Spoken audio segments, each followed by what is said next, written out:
Sinabi ni Impeachment Prosecutor Representative Joel Chua na posibleng strategy lamang ang tila hirap na pag-intindi at pagsasalita ng Tagalog ni OVP Special Disbursing Officer Gina Acosta sa naganap na impeachment trial ni Vice President Sara Duterte.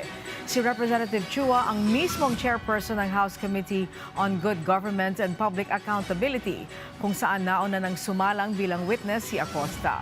Kinumpirma ni Chua na nakakaintindi at diretsyong nakakapagsalita na wikang Filipino at Ingles si Acosta nang tumestigo siya sa nasabing pagdinig ng komite. Dagdag pa niya, posibleng estratehiya ito para maaring questionin ng depensa ang interpretasyon sa mga naging pahayag ni Acosta. Matatanda ang sinita ni Senator Judge Erwin Tulfo kahapon ang tila hirap na pagsasalita at pag-intindi ng Tagalog ni Acosta. Gayong diretso siyang nakapagsalita ng Tagalog nang tumestigo siya sa Kamara noong November 2024 batay sa transcript ng pagdinig.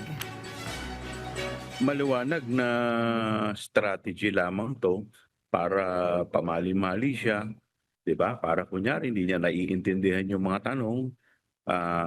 Hindi natin alam kung ano yung gusto nilang patumbukin dito. Pero nung na-call yung attention niya dahil naalala ko nung sa committee hearing kung saan ako po ang chairman, ang galing naman ng kanyang mga sagot.